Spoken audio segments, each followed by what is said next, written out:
নমস্কার, আজকে পনির বাটার মশলা রান্না করব। তার জন্য নিয়েছি 300 গ্রাম পনির, 10 গ্রাম পোস্ত, একটা টমেটো, কাজু বাদাম নিয়েছি 15-16টা, 1 চামচ লঙ্কা বাটা, 1 চামচ জিরে বাটা, একটা ছোট বাটার নিয়েছি, দুধ নিয়েছি হাফ বাটি।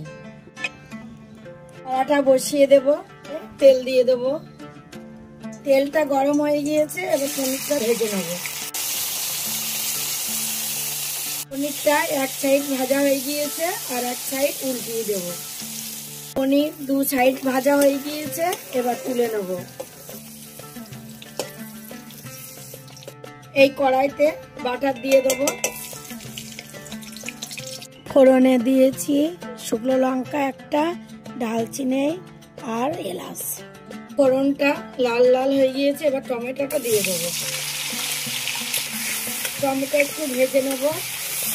কাজু বাদাম বাটাটা দিয়ে দেবো, লঙ্কা বাটাটা দিয়ে দেবো, জিরে বাটাটা দিয়ে দেবো, একটু নেড়ে চেড়ে নেব। এবার ধনের গুঁড়োটা দিয়ে দেবো, লবণটা দিয়ে দেবো, হলুদটা দিয়ে দেবো। এবার পোস্ত বাটাটা দিয়ে দেবো,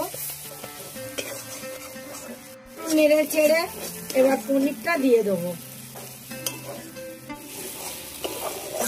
পনিরটা কষানো হয়ে গিয়েছে, এবার দুধ দিয়ে দেবো।